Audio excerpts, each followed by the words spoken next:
Come join Kyle, John and David as they go through what's on their playlist. Find out what's everyone's favourite at Chicken Soup for the Soul Entertainment. We have a few segments, to be honest. In and out points, no celebs and the gossip. Back in time where we talk about the big M's, coming attractions, what the cue. Quick checks, who'll be laughing? You abundantly. Welcome to Dual Redundancy. All right, welcome to Dual Redundancy's 12th annual Oscar prediction podcast. We can hear who's going to win at the 95th Academy Awards from way too many hosts with hopefully different predictions this year. I'm one of those hosts, David Allen, and another one is John Berwick, and a third one is Kyle Bridger. I would say that we have the men talking here, and I would say that we are the Top Gun to the Triangle of Sadness. Ooh. Over on the other side. So I'll let them introduce themselves. Well, this is the good, the bad, the watchable, and the first host, Nick Boyle here. Coming in at first mate, Marc DeSisto. And coming up as the pool boy, Nick Rojas here. What's up, guys? Oh my goodness, what are we doing? We got 6 guys here, 2 podcasts, 3 from each. So many numbers tonight. We're going to be crunching the numbers. We're going to be trying to predict the very unpredictable Academy Awards. That's the goal tonight. It's our annual Oscar prediction special. We're going to try to predict the 95th Academy Awards, which are going to take place Sunday, March 12th on ABC. And it's our 6th annual prediction bet against this group, the good, the bad, and the watchable. And these things, while often close, we do have 5 wins over you guys. Already gotten to 5? Well, or is it 4 and 5? Because 5 to me. I mean, what is it? I guess that is true. I've only lost 4 times. Yeah. Oh, congrats, Marc. Do we get 5 timers jackets or anything like that? You know, could we be wearing those? But do you think this is your guys' year? Do you think you can finally do it in year 6? No, not a shot. I do.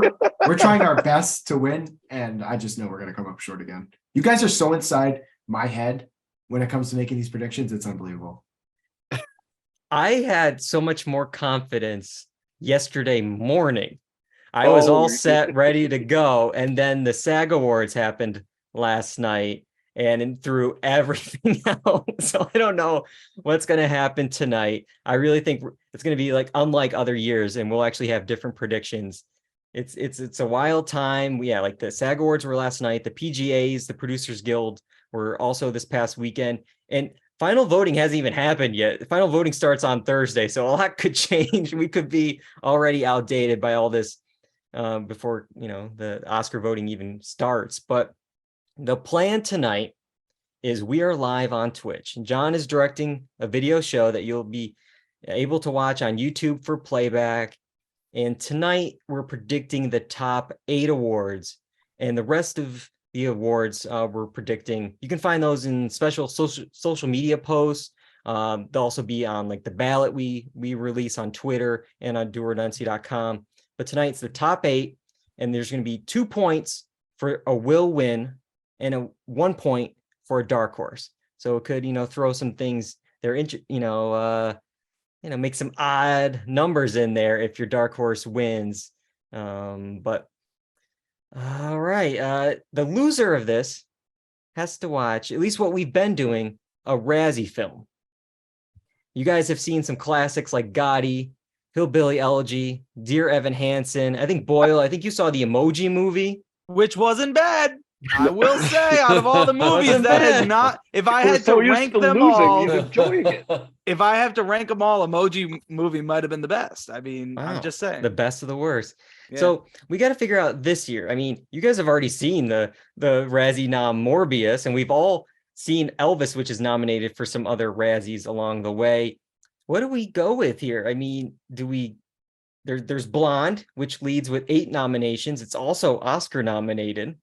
There's Pinocchio, not the Guillermo del Toro one that could be winning the animated feature Oscar. It's the Robert Zemeckis Disney Plus one with Elvis star Tom Hanks. That's the Pinocchio we might have to watch. Any initial thoughts? I say The King's Daughter. The thing about this punishment is it can't be convenient for the loser.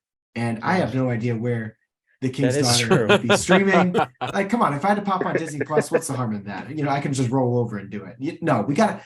This comes back to when me, Mark, and Boyle were watching it at Mark's previous place back in Bristol. Mark, remember we watched Cats? And we had to Oh my find god, that was so Cats, brutal. yeah, that was another one. the most I-word illegal stream of all time to find cats that had like Russian pop-ups coming up every 5 minutes for gambling. Yeah, because we said we were like, I'm not giving this movie my money. Like, Yeah. I'm not doing it. We refused, and we paid the iron price for it, honestly. So my vote is for The King's Daughter, but I mean, I know I'm picking my own fate here, so whatever we decide. The King's Daughter does look just putrid. Yeah, I Except just it wanna is say- convenient. It's on Prime Video. The guy who directed The King's Daughter, the movie came out. I mean, it's up for Razzies this year. He's already directed 2 other features since then. Like, how is that? That's a productive guy right there. Yeah. he's really Quality taking his stuff. time. I think just because like I'd never heard of The King's Daughter, my vote is between either Blonde or Pinocchio, just because it's like I think people would actually care to hear those reviews. But if that's the case, then we got to go Pinocchio, because I think Blonde is like technically like a crime. Yeah, so I don't feel like Forced to watch it. Yeah. Pinocchio does have a 29% critics rating and then a 28% audience rating. Usually the audience is higher than the critics, but not this time. So, all right. If something else comes up, we can change it. But right now it's Pinocchio on Disney Plus. That is the punishment. It's not going to be us, so it doesn't really matter. It doesn't matter. this stinks. All right. So we're going to jump right into it here. And last year we had, some special guests read off the nominees, and we wanted to do the same this year. This year at the Oscars nomination morning, they had Riz Ahmed and Megan star Allison Williams. They announced the nominees together. And we were lucky enough this year to have the daughter of ChatGPT and Megan's own sister, Sammy, ready to read off the nominees. So start off with original screenplay. What are the nominees? The films nominated for Best Original Screenplay are The Banshees of Inisherin, Everything Everywhere All at Once, The Fabelmans, Tar, and Triangle of Sadness. All right. Thank you, Sammy. That is our friend tonight. Hopefully not a killer, but we shall see. All right. Original screenplay. Who wants to start off? I think we should start off, Kyle. They're the guests. What is our will win and dark horse for original screenplay? So original screenplay, our dark horse is Everything Everywhere All at Once, and our will win is Banshees of Inisherin. All right. So I like Banshees. I really like both these films, and I would be fine with either of them winning, honestly. I think you have the unique script that was Everything Everywhere All at Once. Just kind of taking on that timelines thing that you see in Marvel movies and kind of turning it up on its head. And then Banshees is like a totally different thing where you got like dark humor and some really bad stuff happening, but then like you just see this friendship between these two guys and what it turns into, and it's just a weirdly different movie, but I like them both. Yeah, two of my favorites especially for screenplay. I'm really curious of where you guys are going, because I think it could go either way, and I have my reasoning, which I'll go through throughout the night, of precursors and stuff like that. But before I get there, what do you guys have for best original screenplay? I can literally see Rojas like doing this. Like, he's so excited right now, and I'll tell you why. Go ahead, Ross. I can't believe we're already split, because I feel like we already make the same choices. This never happens, right? Like right off the bat on the first one, we have our dark horses, the Banshees of Inisherin, and our will win as Everything Everywhere All at Once. Wow. All right. Look at Yeah. We got conflict here. No, I mean, look, Kyle said everything that we need to say about these two movies. They're two great movies. I think the thought process behind this, and the WGAs aren't announced until March, next week. But just to kind of put a button on this point here, I feel like the momentum for Everything Everywhere All at Once is just constant Sky through this high, award yeah. season right now. And I just have a feeling it's going to carry its way over the next 2 weeks or so. So that's the only logic behind it. There is a lot of momentum right now for Everything Everywhere All at Once. And like we said, voting hasn't happened yet. I will say the pros and cons of each year. Yeah, Everything Everywhere won the Critics' Choice and is nominated for the WGA, the Writers Guild. And Banshees is technically not eligible for that award. And so it's like, that's hard to really say, like, if that wins, like, well, we haven't seen them really go head to head against each other. And the WGA has been weird. It hasn't been matching, right? Like, Don't Look Up recently won a WGA. Borat 2 won a WGA. So there's those issues. But for me, what kind of sealed it was Banshees, you know, the writer and the director has been nominated 2 other times before in this category. He won the BAFTA for screenplay, won the Golden Globe, and for the Golden Globes, they do adapted and original together. So it was like the mega screenplay category. So it's like, okay, so he's at least picked up some hardware for the screenplay. But again, I love both these screenplays.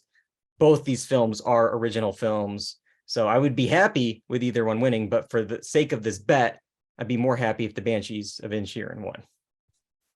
So, and I could definitely see them getting some love in this category too. Like, yeah, I think this will be the one, like, it gets the love for is this category. It might Badly, have a weaker night. Agreed. Yeah. All right. So that's original screenplay. We have to talk about one. I think it might be even closer, which we may differ on as well with 2 films, adapted screenplay. The films nominated for Best Adapted Screenplay are All Quiet on the Western Front, Glass Onion: A Knives Out Mystery, Living, Top Gun: Maverick, and Women Talking. All right, guys, where are you going? Well, All right. Yep, I'll take it. So we said for our dark horse, All Quiet on the Western Front, and we said for our will win, Women Talking, and this is solely based upon Rojas. So Rojas, take it away. Oh, yeah. I mean, look, I'm not sure how many awards. I feel like the Oscars the Academy has been spreading the love a lot lately. And I feel like in categories where movies might only win one award, they kind of tend to give it that award. So I have a feeling that Women Talking, their best chance to win an Oscar that night will be in this category. And a lot of this is based on just the way award season had shooken out so far this season. So that's why we went with Women Talking with the will win. Honestly, have no feel for this category whatsoever. It just doesn't feel like Glass Onion, Top Gun: Maverick, or Living really have a chance, and that's why it comes down to these 2. And I think, like, I really liked All Quiet on the Western Front, and I feel like it's definitely it definitely stands a better chance, but I kind of only agreed with, you know, the team on this one because of that stat, like Nick was just saying, about how if they're going to give any acknowledgement to it, then they're going to give it here. Yeah, but we also, retweet none of us Boyle have seen the stuff. movie, so who knows? Yeah, exactly. I haven't seen it, but like just going through the category, it's like, all right, like if it's gonna get something, this is probably a good bet to put it on. Yep. All right. Well, those are the 2 films I was talking about, and we're split again. We have the opposite. We have our will win is All Quiet on the Western Front, and our dark horse was Women Talking. And I went back and forth on this one. I did see, like, the prognosticators have Women Talking higher, but it's so close. And for me, I saw, okay, All Quiet won National Board of Review and won the BAFTA. And BAFTA has been matching up every year since 2017. And this happened last year. And this is what, like, stopped me from going with it. With last year, Coda got the BAFTA, Power of the Dog got the Critics' Choice, the Golden Globe nom, all that stuff. Coda ended up winning screenplay. And this year we have, well, All Quiet win the BAFTA, Women Talking won the Critics' Choice, Golden Globe nomination. So that's where I'm kind of, will history repeat itself? I'm putting all my eggs in that basket. But I do agree with what Rojas was saying, where it's like, you know, I think if they're going to win, this is where they're going to win. They're going to spread the love around. I mean, there's only 2 nominations for Women Talking: picture and screenplay. That's it. those are the only chances. So that's another reason why I think there's so many other nominations for All Quiet. There's like already more love, at least with the Academy there, than because there's multiple nominations. I think. I also feel like just the Oscars loves war movies too. Yeah. Agreed. And so Kyle, that was my thing. I would have flipped these. I kind of wish we saw Women Talking first to be able to have that insight, but that's why I felt like that would probably win, because they eat it up. And so do I. I mean, I loved that movie. I was even saying, like, for how long it was, I'd watch it again in a heartbeat. It was really enticing. Kyle, it was a 5-star film for you. Yeah. Whoa. For me, I really, really liked it. Yeah. Nice. Yeah. So I think with another thing we could like theorize about, because obviously Academy members get screeners. They can get these films right into their homes easily. But for us, we talked about before the podcast, we're having a hard time getting Women Talking, whether it's like it was the limited release, the timing when it came out at Christmas made it hard for us to see it in February. It's on like only for purchase now for like $20. So you have to just this past weekend. So it's like very hard to get.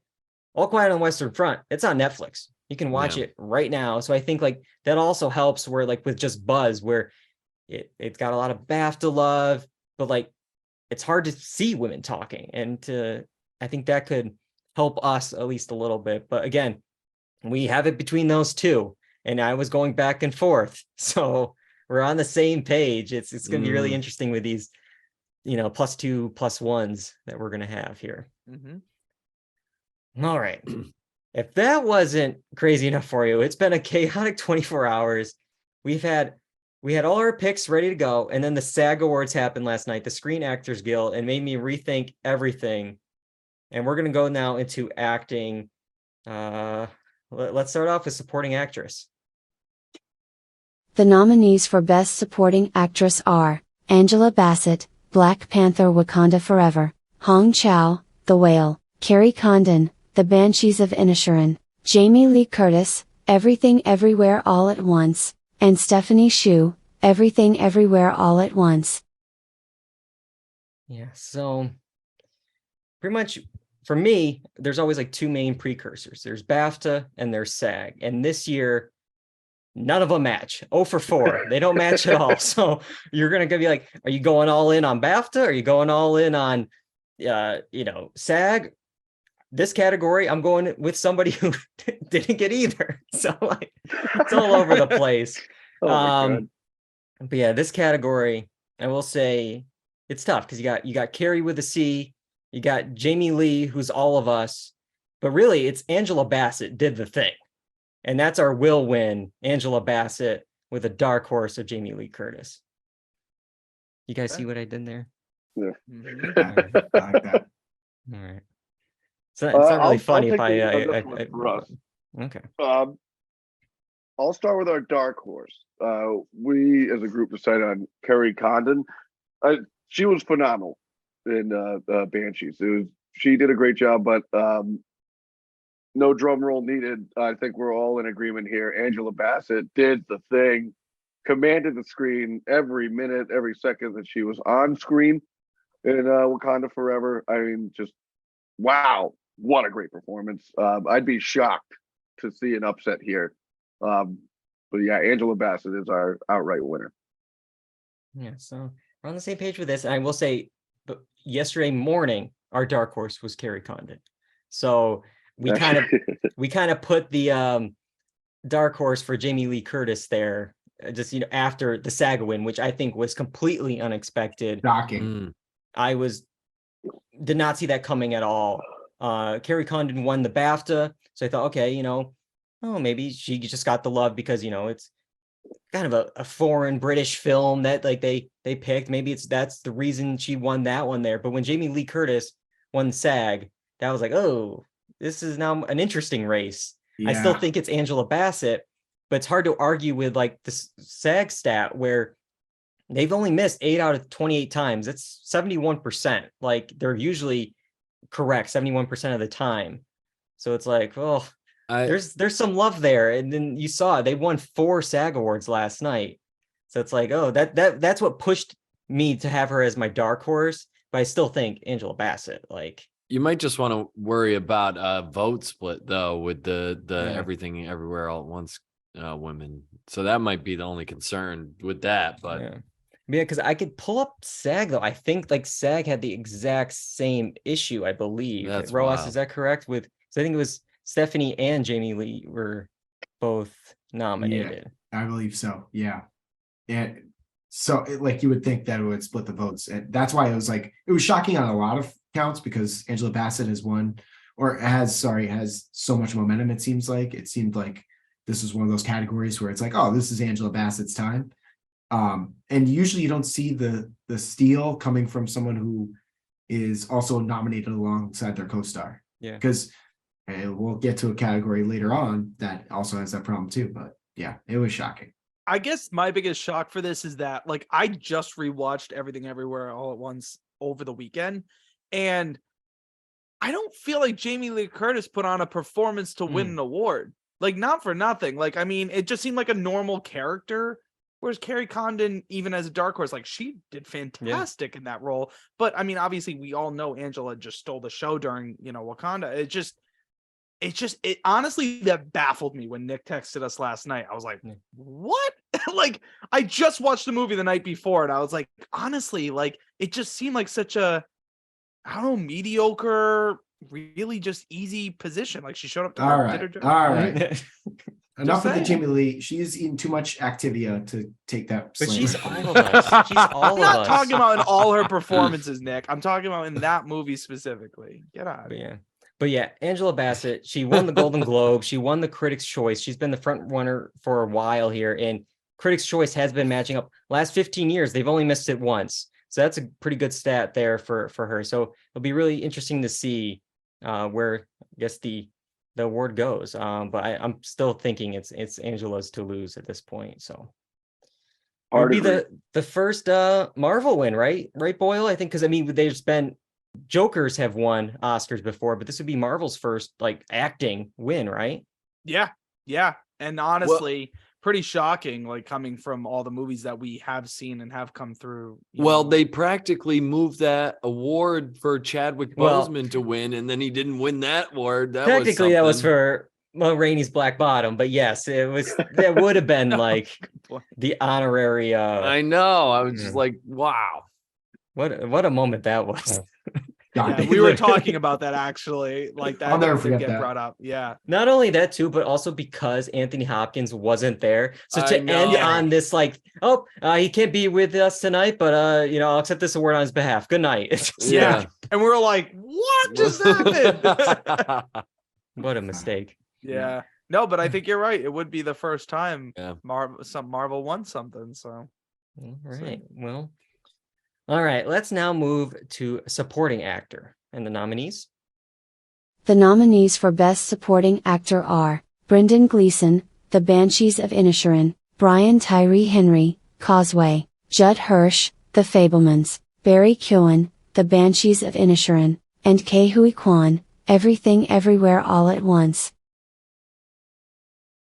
All right, so guys, I'd be pretty shocked if we don't have the same Will win, but who do you got? All right, so for our dark horse, we have Brendan Gleeson from The Banshees of Inisherin, and for our winner, Ke Huy Quan for Everything Everywhere All at Once. What about you guys? Yeah, we match. Yeah, this is the podcast I remember. Yes, us matching. There we go. Yeah. Spider-Man memes. Do we have to get into how Ke Huy Quan is just like a nonstop train force this entire award season? It's really incredible. Honestly, I don't know if we have anything in Hollywood history to match not what the kind of run he's on, but just a career like this where he was in these pop cultural landmarks of the 80s and then to be gone for, I mean, I know he was an Encino Man and a few other things here and there, but basically gone from the spotlight for 30 years. Behind the scenes, stunt coordinator. And then all of a sudden this big comeback and he's going to win an Oscar. Like, how incredible is that? And I don't think anybody can say a bad word about him because he just seems like one of the more genuine guys. We haven't even talked about performance, which real quickly, I'll say he had such a difficult task of physical acting, comedic acting, serious acting. He had to do so many different versions of the same character, which was remarkable. So yeah, it's a well-deserved award. What do you guys think? mean, to literally see him in the movie, like, be like, put his head down, come up, and then just be in a totally different mindset, like, that's acting. Like, that's what I was trying to compare, I guess, in the last category, is just like, he had to do multiple characters in the movie. He had to do, I mean, his performance was incredible. Like, I loved rewatching this just to watch him. Honestly, he, like, I think stole the show. Like, he got best supporting because obviously, she's the lead, but like, I wish he almost got best actor nominated, because he really, really did a great job in that movie.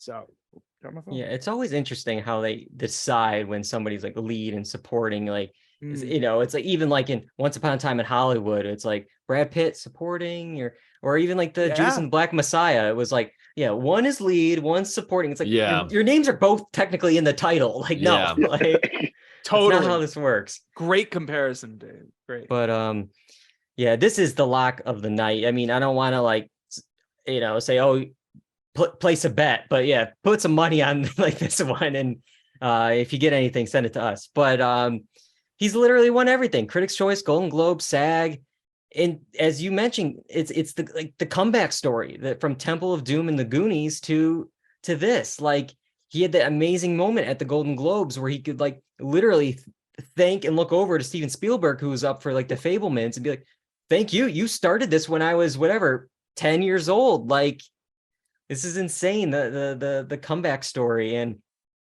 I guess, I'll just say, because I've been saying stats, it is like the weakest of the 4 SAG stats. It's 68%, but that's still pretty strong. I think the reason we went with Brendan Gleeson is it's just the kind of the Banshees love of, the amount of nominations it's got. It's always been second fiddle to Everything Everywhere All at Once this award season. And I just like Brendan Gleeson just as an actor, from Mr. Mercedes to Paddington 2, everything in there. Like, so it'd be nice to see him win. I think because it's like Barry Keoghan like did win the BAFTA, but I just think like, it's one of those like kind of career things, more of the legacy thing for Brendan. I think they would give it to him over more of a newcomer, even though he's had plenty of work. I think like the feel good story for the other guy was that he was even nominated. Like, it was just like to be there. So I think that's kind of his story with that. So I think that's where that would end for him, kind of thing. But yeah. And as we've talked about tonight, I mean, there could be a vote split between the two, but I don't think it matters. I mean, for the two Banshees guys, because it's not going to matter, because I think he's going to win for Everything Everywhere All at Once. So for sure. I will say I just rewatched Temple of Doom on like Thursday of last week. I've actually been rewatching Indiana Jones, and I'm like, it was just so great reliving those movies. Get ready for Dial of Destiny. Of course, that's why I'm doing it. All right. So, all right, we got 2, and these are the more trickier ones, I think. We'll see. Best Actress. The nominees for Best Actress are Cate Blanchett, Tar; Ana de Armas, Blonde; Andrea Riseborough, To Leslie; Michelle Williams, The Fabelmans; and Michelle Yeoh, Everything Everywhere All at Once. All right, I think, is it our turn, Kyle, to read off? I guess so. You want to rip the Band-Aid. So, this one's a tough one for me because I think it could go the other way. But our dark horse is Cate Blanchett, and our will win is Michelle Yeoh. Yeah, this was another one yesterday. I had this like in cement. Cate Blanchett, you're winning this.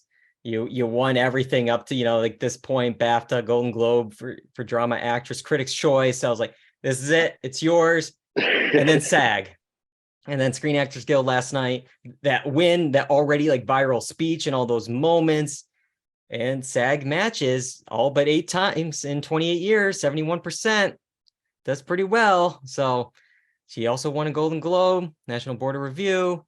So it's closer than I think we think. But what do you guys have for Best Actress? Go for it, Boyle. Okay. So, boys, we're flipped again. Split it up. Oh, Hey! wow. So yeah, I mean, I'll let Rojas lead with his Tar love. Go ahead, buddy. Okay. All right. I like Tar out of I anybody like on Tar the too. podcast. I Get like out Tar, of here. I like Tar. Yeah, I like that. Thank you guys for having my I don't back want here. to see it. I don't want to get into like a comparison between two actresses and two complete roles that were asking a lot of them. I'm just going based off how I felt the momentum of award season was going until the massacre that was the SAG Awards of 2023 to all my hopes and dreams. But really, just Cate Blanchett. She's won 2 Oscars before. Yeah. She's an Academy darling. People love her. She turned in another great performance again this time around. It really feels like she's becoming this generation's Meryl Streep in that her and Frances Meryl McDormand and Meryl Streep too. All right, but you know what I mean. But it just feels like the Tar momentum with her was going pretty well, and then everything everywhere all at once is happening right now, and so you kind of have Michelle Yeoh in the dark horse category just because it's undeniable what's going on. But after last night, last night was the first time I ever watched SAG Awards, and ironically enough, it was on Netflix's YouTube channel. The first time that I was able to watch it, and watching it, well, I was just like, "What is happening right now?" But yeah, we still have Cate Blanchett. So John, I was gonna say real quick, John. This rate, the SAG Awards might be on your Twitch stream next year. I can hope. Looking for extra viewers. Sorry, Boyle. What were you saying? No, it's okay. I had to have Roa. I've been giving Roa so much, behind the scenes stuff about Tar. Tar is a good movie, and I actually do think that Kate put on an incredible performance and should win this award. So that I do have to, even though I like to give him our time, because I explained, like, even though it wasn't my type of movie, I can still acknowledge that it was a very good movie and that she did a performance. And so that's, when we're looking at this category, that's why. And again, kind of like what we were just talking about, I think, you have to give the love to Michelle, but I do think Kate's, stands a really good chance here. Oh, yeah. And I did really appreciate her performance, in the movie. So just put those 2 cents. It's gonna Yeah, be I really think this tough. is one of those categories where we're trying to separate like brain and heart here. Yeah. I think in our group we really want to see Michelle Yeoh. We want her to win. But we really do think that this just has Cate Blanchett, like our brain is saying, like everything in our brain is telling us like this is like the objective winner, not like our subjective opinion. So this is a tough one. Well, we'll see. It is. I mean, with that category. Yeah, I as I was saying it, I'm like, it's just like, because Cate Blanchett does a great job in the movie, and they do love her. So it's like, oh my God. Yeah, it might be one of those things. I might have been too reactionary with SAG, but like it's all depending on like the timing of like the voting. Like, like, when is the train like leaving the station? Did the Tar leave too early? And now it's like Everything Everywhere All at Once is really picking up the steam with all the other wins, SAG and PGA and DJ, and we'll get to all that later. And it's like, well, Kate has 2 Oscars already. This would be a story in a very historic moment for Michelle. So it's like, where is the tide turning? Where is it going? When's it picking up the right steam at the right time? So it's between these 2. I'll be really curious to see where it goes. The thing is, how this always happens is like a train gets rolling with the votes and the awards come in, and it's like, well, how it couldn't have been anyone else but them. But like before, you're like, well, we don't know. It could be an Everything Everywhere All at Once night, all night long. I have no idea. Yeah. But like, what a weird collection for nominees here. It's obviously like the rest of the category. We have Ana de Armas for Blonde, which we talked about is a Razzie leader. Yeah. It's a double nom. Yeah. And then we have the whole Andrea Riseborough thing, which we've talked about to death on the podcast for that 2 Leslie nom. It's like, I saw people on Twitter even like, oh, could this be some kind of underdog vote? She's going to get these votes because they didn't like how the Academy investigated her social media campaign, fiasco. And it's like, I don't know. I don't see that even happening, but I don't know if she's 5th. I will say that. I don't know if she was maybe a few weeks ago, but she might not be fifth after this weird campaign cycle. But Dave, I think for your birthday coming up, I'm gonna get you a cameo from one of the people that did a tweet about Andrea Riseborough, and just have them say what they said in the tweet. Just want to say, Andrea Riseborough, what a gem of a performance. What a gem. She just knocked me sideways. It's about the most fully committed, emotionally deep performance I've seen in a while. I thought you were going to give me a cameo from the people on our TikTok that were mad at me for picking on Austin Butler's permanent Elvis voice. Well, that was bound to happen. We'll get to him in a second. You But know what who were we you need a saying, cameo Rojas? from? Oh, We need a cameo from this guy. oh, come on! Every year, get him out of here wherever he is. So good. You can't play that after he leaves the Late Late Show next year. Oh, that's amazing. I'm gonna hire him to come personally and see you. Oh yeah, He's at he a can read job. off the nominees. I'll have a lot yeah. of time. I'll have a lot of time. All right, get back on track. Rojas, what was I cutting you off for that piece that we had to show on the Twitch stream for some reason? No, I had nothing to say. It was just Oh. I was actually told by the two Leslie crew to read that statement Okay. off, and I got it. So we're good. Yeah. Well, Gotta pay the bills. Got it. somehow. I mentioned Austin Butler. Let's talk about it. Best actor. The nominees for Best Actor are Austin Butler, Elvis, Colin Farrell, The Banshees of Inisherin, Brendan Fraser, The Whale, Paul Mescal, Aftersun, and Bill Nye, Living. All right. You guys get to rip this one off. What do you got? For Marc. All right. I'll gladly take the wheel of this. We're having turmoil in the group with this one. And, part of it is we really want to win the competition this year. And we have to separate, again, just like how I just spoke about this, but who we want to win versus who we believe will win. And I'm going to start with the dark horse. Our close personal friend, Brendan Fraser, in The Whale. Me personally, I really think he deserves Best Actor for this. I think that's a common opinion. I don't find that a very hot take. Wait, But- time out. We changed We it. switched it. We switched it. We did. We Someone submitted told it. me? We officially switched it last night. Oh, we got a Look at that. controversy. Throw it Yeah, all we did. out. We put in the shredder. So are we flipping? We Yeah, are we're flipping. flipping, bud. Okay, then Oh. I'm proud to announce that our heart pick is going to be our official pick, and then Austin Butler is now our dark horse with his Elvis performance. Wow. Yeah, let's go. Oh, Yeah, right. yeah, Wow. I'm happy we made this switch. this is nice. Again, this is one of those where a total career performance with Brendan Fraser has given all of us collectively, so much joy, just with his performances, whether it's in The Mummy or more recently, if you enjoy Doom Patrol like I do. It's nice to see someone who you're rooting for put out a performance like this. So, and then Austin Butler, honestly, he's showing up big in the awards. Yeah. It's coming up. So that's kind of why we're going with it. I didn't think it was that great of a performance. What you I talking guess about, I Mom? understand the nominee, but all the results, I guess, are what's shocking to me. So it's kind of hard to deny, the accolades that are racking up. But yeah, those are our picks, guys. And I'm glad that I'm just finding this out for the first time right now. So, Well, and I- I loved it. Yeah, this is great. I appreciate you guys trying to make, big moves to try to win and do something here because, I don't think it's going to matter. I really don't at all because we have the same thing.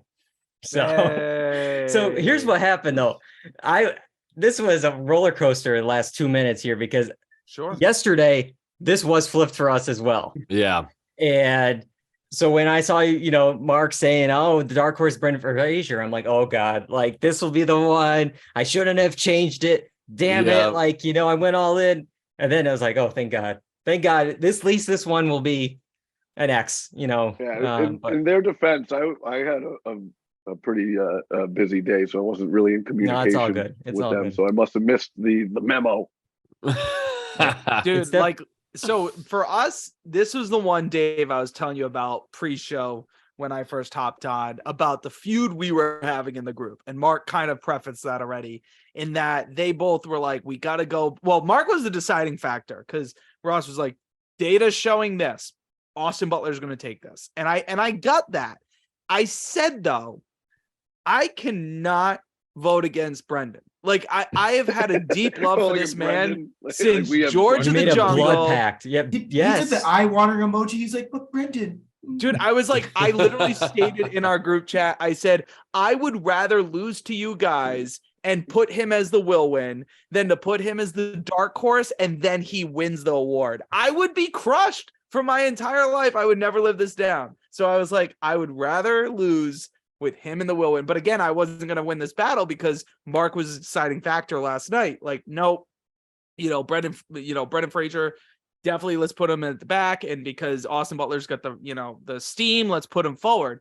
And I was just like, I'm never going to live this down. Like, I'm just going to be so sad. So then Nick starts texting us late at night, like, I'm at work, I'm getting out of work. And he's sending like, oh my God, Brendan Fraser just won. And I just start sending all the gifts. You can only imagine all the little innuendo gifts. Like this morning, I spent this innuendo. What? Wait, hang on a second. Back up. What? I just totally stuttered over my own words because I'm getting so excited. I think you're using different words. I don't think that means what you think it means. That's not what I meant. Not what I meant. I was just so excited. I was sending like SpongeBob, like with his like face going up with this huge grin, like good morning, and like all these things. Cut him like, off. Cut him off. What? Why? Back to because Dave hasn't even talked about it, the logic behind the ticket.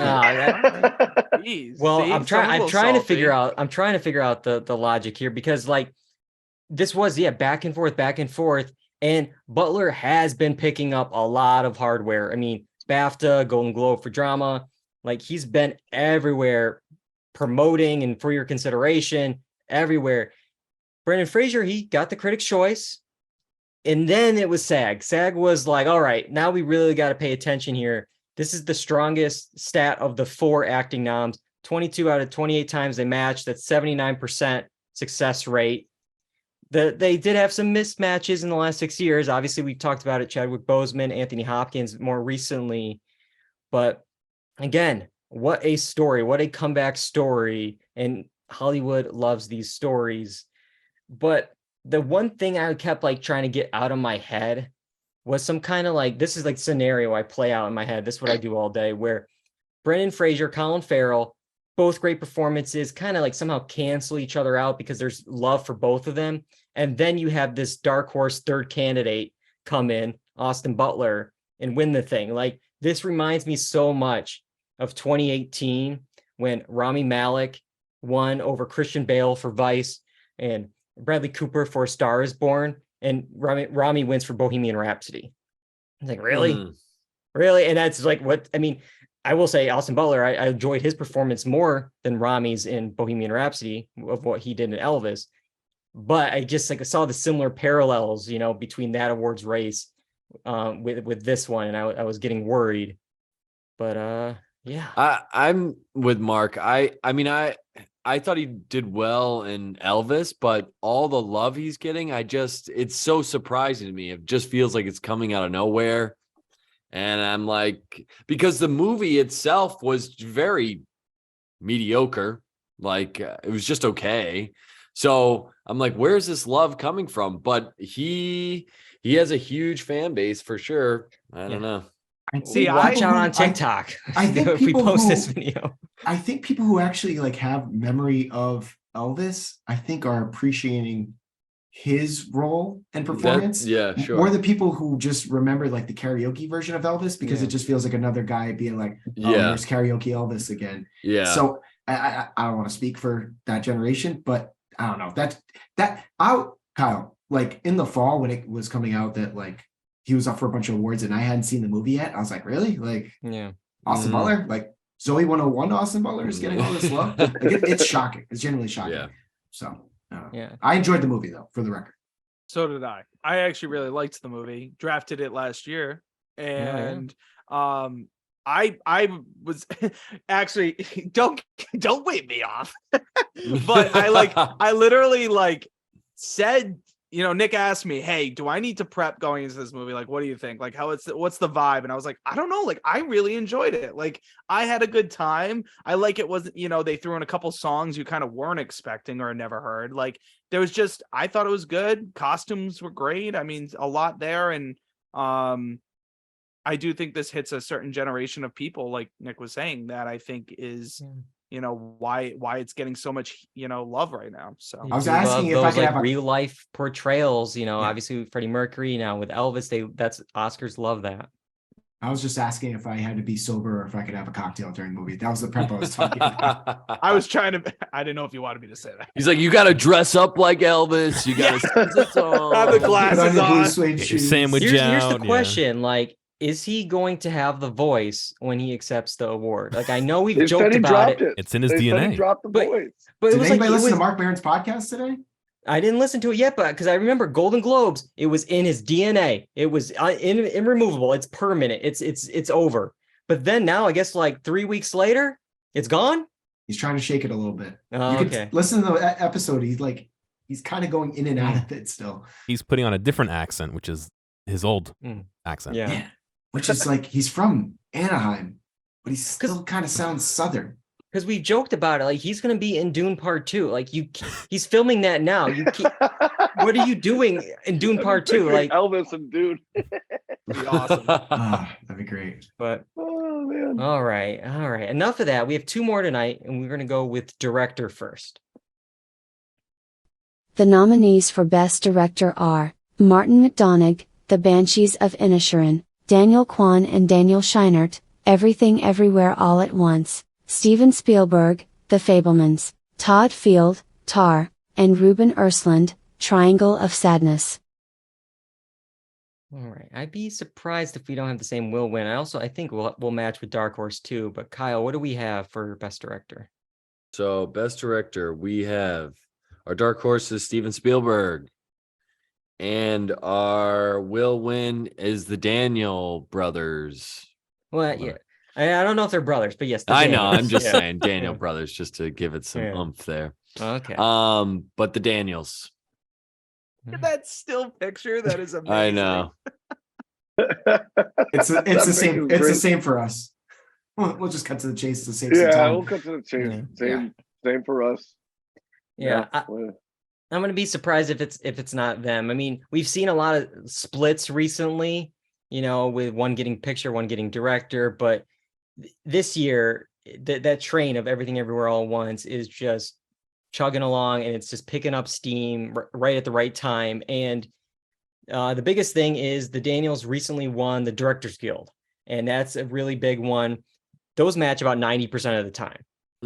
So that's a pretty strong thing. Like, that's the Directors Guild, or the people that are voting for Best Director. So of course it usually matches a bit there.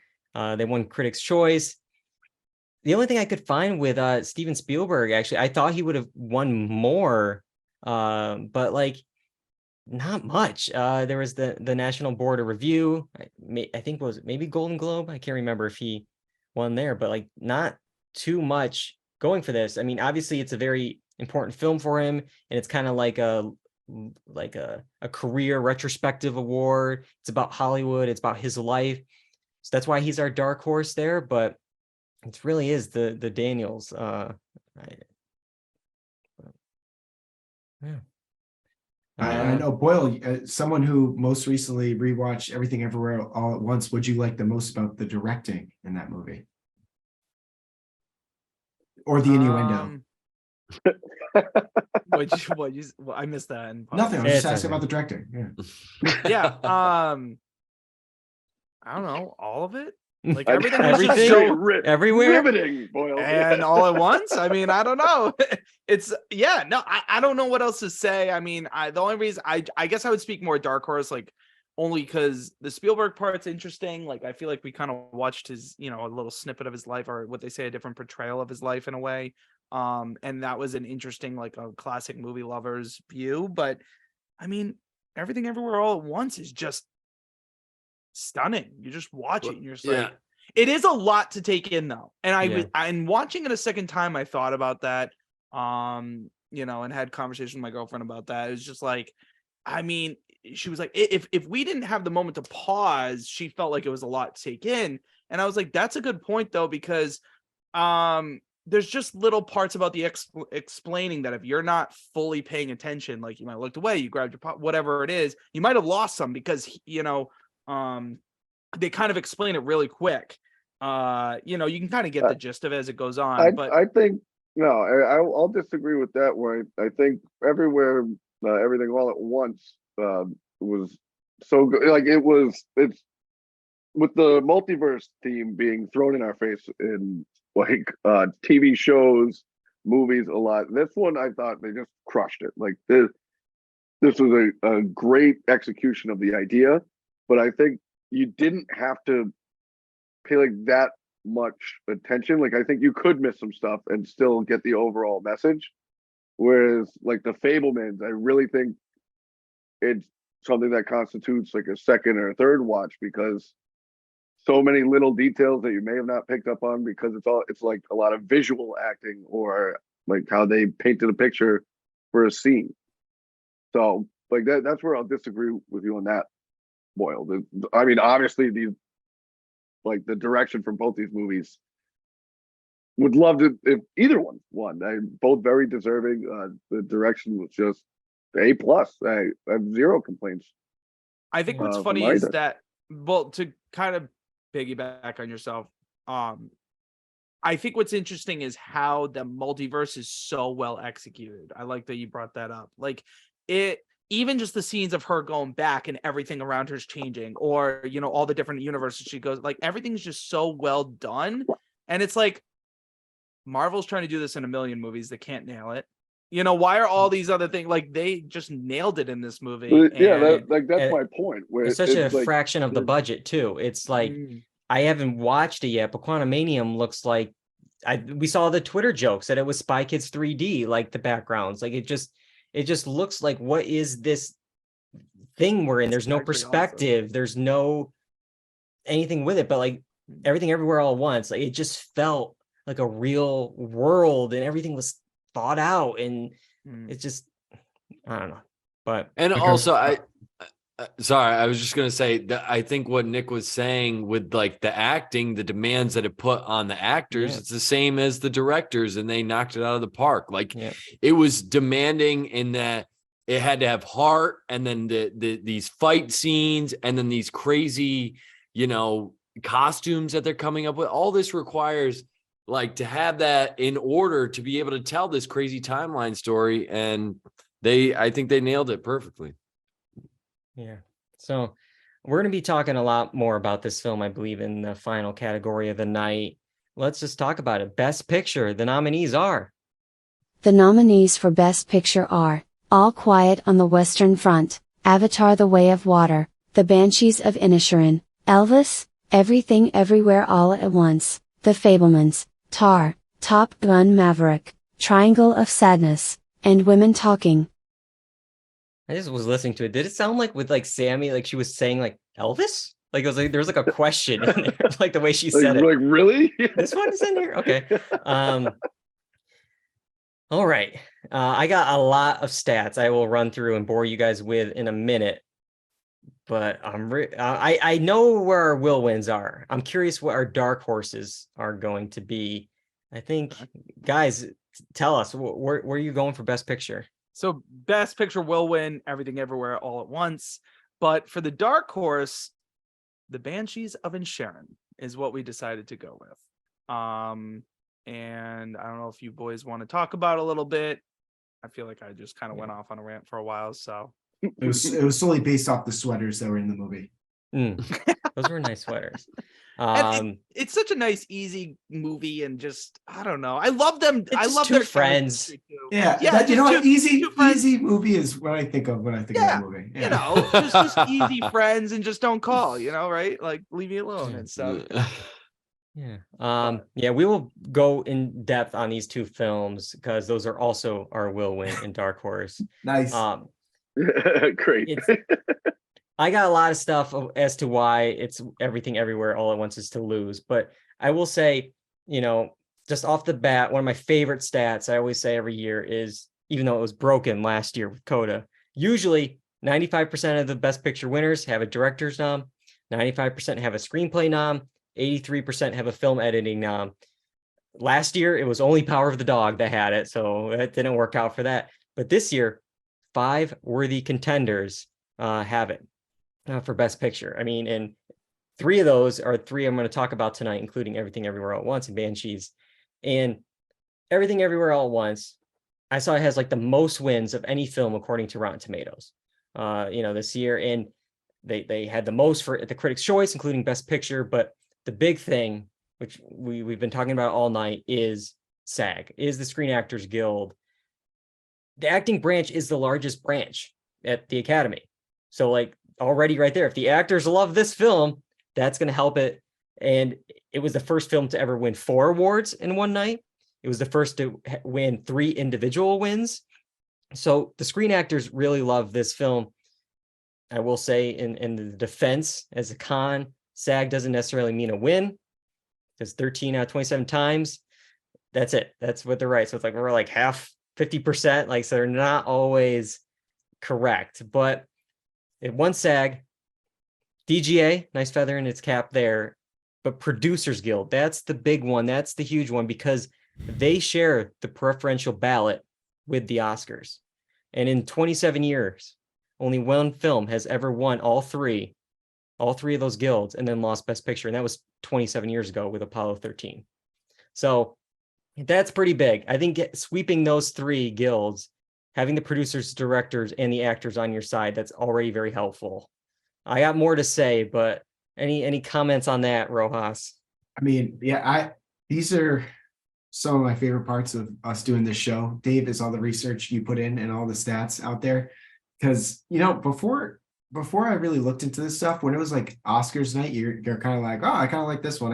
You don't realize like how many awards and guilds are given out before that just kind of like tip the hand a little bit. So if anybody's watching and they do an Oscars pool, pay attention to those kind of like little things here. Like they kind of tip their hand a little bit, but every now and then there are still some surprises on Oscars night. I don't think this is going to be one of them, though. I think this is going to be the culmination of a pretty awesome situation. I can't say when was the last time, because last year we had an Oscar movie come out way early in the year. I think Coda came out in the spring. Everything Everywhere All at Once went wide, I think last April or whatever. Yeah, and it's been zeitgeist, Kyle, for forever, right? Yeah, I was just going to say, I mean, the staying power alone, the fact that it feels like it has momentum and it's come out so long ago. It's like, and what's also crazy about this movie is if it wins, I feel like it's way different than a lot of other Oscar films that would win this kind of thing. So I think that right there, those 2 things, it would be like kind of a momentous win. And I would be happy to see them win. But yeah, I agree with you. The fact that it's just been around forever and people still talk about it, I think shows its importance, and I think why it'll win. And I think like the Producers Guild really shows with that preferential ballot that it is universally liked. And that was the thing I was like worried about with this film, if it was going to be divisive. I mean, as Boyle said, there's a lot going on in this film with the multiverse, hot dog fingers, butt plugs. There's a lot happening that could really turn off some older Academy voters. So it's like it's a lot, but it seems to be universally liked with the PGA. And I will say that is more of an American branch. The international body of voters of the Oscars is a little different. And if you look at BAFTAs, though, it did tie with like the second most nominations with Banshee. So there is love with the BAFTAs. It only won editing, but still, like there's love across the board, across the world, everywhere in the universe for this film. So I think that's very good signs there.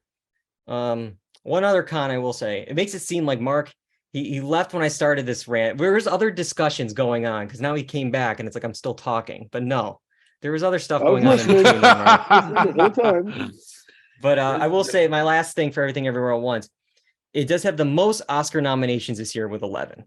Right. Which, that sounds good. But we've seen in the last few years most noms.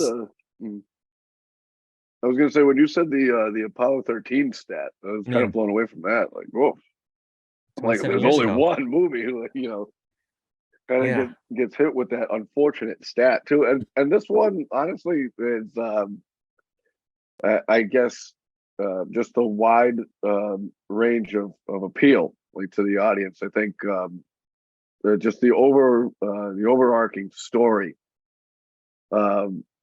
Just how much pretty much anybody could be in their own head and trying to do everything, for their loved ones, right? And I think it's very relatable in the sense that, you come up with a million different scenarios in your own head, but trying to make it so everything works out in the end, right? And then that's pretty much the most bland description of this movie I could come up with, right? But at the end of the day, that's what it is, right? Trying to solve your immediate problems when it feels like your internal world is facing some impending doom, right? And I think because of that, everybody has experienced that, and with such appeal, like it's kind of a no-brainer that this kind of gets the nod for this category. And that's what my feeling is. It's because a lot of these movies are just fantastic. These are some great films, but this one, to me, the performances, the directing, the story, and the silliness too. The hot dog fingers, it touches on every emotion. Like it's not too far in one thing. They really do hit everything everywhere, not all at once, but throughout the course of the movie. That's what I'll say about that. I do think this is a very deserving film. If it should get this award. Yeah. So we'll have to wait and see. The dark horse of Banshees of Inisherin, I mean, it has a lot of nominations as well. And as I was saying, a lot of nominations don't necessarily translate to wins anymore. Power of the Dog went 1 for 12, Mank 2 for 10 2 years ago, 0 for 10 for The Irishman. So last year, Coda only had 3, but Banshees of Inisherin, we went with the dark horse. It's always been like, I feel like second fiddle this season to Everything Everywhere All at Once, because everything that film has, like, they have it slightly better. Like it's like, oh, well, we have a little bit more nominations. Oh, we picked up this award. So it's like they're always the bridesmaid in this scenario. So it's like that's the reason I put it as like a dark horse, because it's still a great film. It still has picked up a lot of hardware along the way. It is pretty much, you watch it, I think it's universally liked. I mean, I don't think there's not one, I haven't seen one person say like, I hate this film. So I think it's a film everyone likes, and it could get that like second, third spot on a ballot in the preferential ballot system. But any thoughts on Banshees of Inisherin? We just recently talked about this on our last show, but honestly, I didn't love it like as much as I thought it would. I was a huge fan of In Bruges, so I was kind of expecting much the same. But for whatever reason, this just it didn't nail it for me. Like, I liked it, but no, yeah. It's just it wasn't In Bruges, and I wanted In Bruges.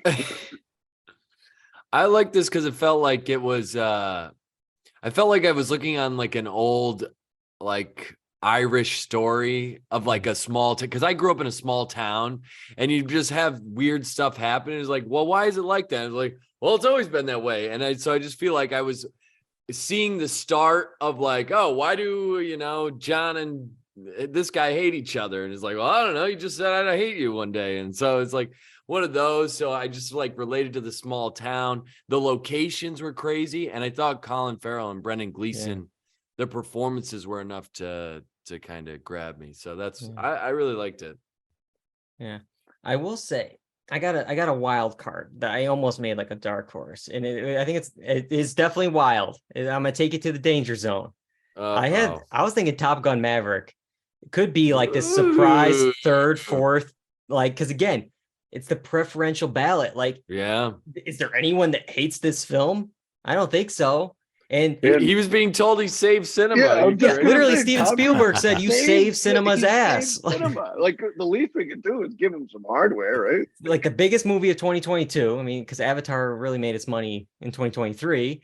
It's like this is such a crowd pleasing movie. It made it in the top 5 for DGA over folks like James Cameron and stuff like that. It's got some Oscar noms, screenplay, editing. Like, sure, the acting noms aren't there, and like didn't pick up anything for SAG, but still, I think like this could be some like wild like third place like thing. I think it's anything can happen. You can't count this film out. This film it just keeps going higher and higher. But I think you're totally right. You can't count it out, and Tom Cruise is just an undeniable force at this time. Like, if Spielberg says you've saved cinema, high praise. Yeah. So those were 3 of the films for Best Picture. Real quick, any other thoughts on the other 7 nominees? Anything that you want to hit on? This should have been a contender. Like, this one doesn't have a shot, anything like that. Everything we heard last year was that Spielberg's got this movie, Fabelmans. It's about his life. And it felt like off last year with West Side Story and how well that was directed. It was like, all right, I think like Spielberg's going to like have a big award-winning season next year. And then just out of nowhere, Everything Everywhere All at Once comes out. Top Gun, like the Fabelmans is an afterthought this award season. Yeah. And if you told me that 12 months ago, that would be the case. I wouldn't have really believed you because everybody was saying about how awesome that movie was. But really, that's really my only other outside contender in this category. Really, I don't really think that the remaining movies have a realistic chance at winning. No. Yeah, I mean, and to that too, like the Fabelmans is such like a tribute to film itself. Like it might be one of those films that would say, I don't even want the award. This is just for the sake of the art. Like let somebody Spielberg else wants it. He wants one for this one, but yeah. But I agree with what you're saying, Ross. I feel like the other ones really don't have a shot in there. I mean, you just look at the numbers for nominations. Women Talking with like 2, Avatar like even I think underperformed when it came got like 3 or 4 nominations. I thought it would have cleaned up in the below the line technical categories. Didn't get the love there. So yes, I really think it's like you have like tiers where it's like Everything Everywhere, Banshees, Fabelmans I'll put maybe like in that higher tier in there, then maybe like a Top Gun Maverick, Tar, and then everything, well, maybe in All Quiet I'll put that in the middle tier, and then everything else in the bottom, like just for awards reasons, not like personal preference. But I will can I say one thing? Yeah, I really like, we talk about this because Nick has seen, I've been wanting to see this documentary still, but the movie posters, and we talk about this all the time. I mean, Everything Everywhere All at Once has an incredible movie poster. Let's just point that out. It's fantastic. It's so unique and so much going on. I just want to throw two cents that way. I love that. So meanwhile, Avatar has the classic big head. That's what I was thinking. Like, that's exactly why, because I'm looking at the list and you're like, which one doesn't belong? And I'm like, well, is it up there just because of money and box sales? Probably. I think it's like the first one got so many Oscar noms. This one's gonna get some Oscar noms. The original poster, yes, Boyle, I agree with you. But ever since home video release and award season, they went to the big Photoshop people and heads coming out of the heads thing for Everything Everywhere All at Once. But the original poster, awesome. I'm going to put that up in my dorm room this upcoming semester. Perfect. I'd love to see what your dorm room would look like at this point with all the posters. All Jersey Shore. You don't want that Triangle of Sadness, Triangle of Sadness puking poster there? That'd be a good one too. That would set the door. That would establish a vibe. Like, this is what I'm about. Welcome. All right. That is it, I think, for tonight. For the top 8, we did it. We're gonna have some extra Oscar predictions available coming to our YouTube and social media channels. We'll have them on our new TikTok channel. They'll be there. Boy. You can watch us on TikTok with some of these extra predictions. Of course, on YouTube, we'll have the full video as well. But man, March is going to be busy for us on the podcast. I was looking, Kyle, here's just some of the things. We got returning shows like The Mandalorian, Ted Lasso, Succession, Yellow Jackets. We got the premieres of new ones like Swarm and Lucky Hank. We got the finale of The Last of Us. That's just March. That's just March. So we got a lot going on, a lot coming up. What do you guys have coming up on Good, Bad, and Watchable? I'm assuming Cocaine Bear has to be on the list. Mark and I did see that. Yeah. We saw it, and it was glorious. There was no false advertising with that movie. Okay. There was a cocaine bear. Yes, there Yeah. was, and more. But that will certainly be next. And you know, probably a few other Marvel movies that'll be released between now and our next episode. You know, they're always good for a few. But yeah, GBW Pod on Twitter and Instagram, and we'll update people with what we're doing next. And you can find episodes of our podcast on YouTube, Apple Podcasts, Spotify, the blog, doredundancy.com. And of course, Monday nights, we're live on Twitch, twitch.tv/doredundancy. Make sure you're following us on social media to get those extra Oscar predictions, Twitter, Instagram, and TikTok at Do Redundancy. I got to thank so many people tonight. Of course, I got to thank the Good and the Bad and the Watchable for taking time out of their day to do this crazy thing every year with me, listen to my rants and stats and all that stuff. I got to thank John for so much graphics work, for directing the show, getting it up on Apple Podcasts and YouTube. Oh, and there's Kyle. Yeah. Of course, Kyle. I got to thank Kyle. I'm here. Kyle's here. I show up. I couldn't do it without all of you guys. So thank you guys so much for joining me tonight and for doing this. But that's all we got for our Oscar prediction special. Until next time, I'm David Allen. I'm John Berwick. I'm Kyle Bridger. I'm Nick Boyle. I'm Marc DeSisto. And I'm Nick Rojas. And that's all we got for Do Redundancy. Goodbye, everybody.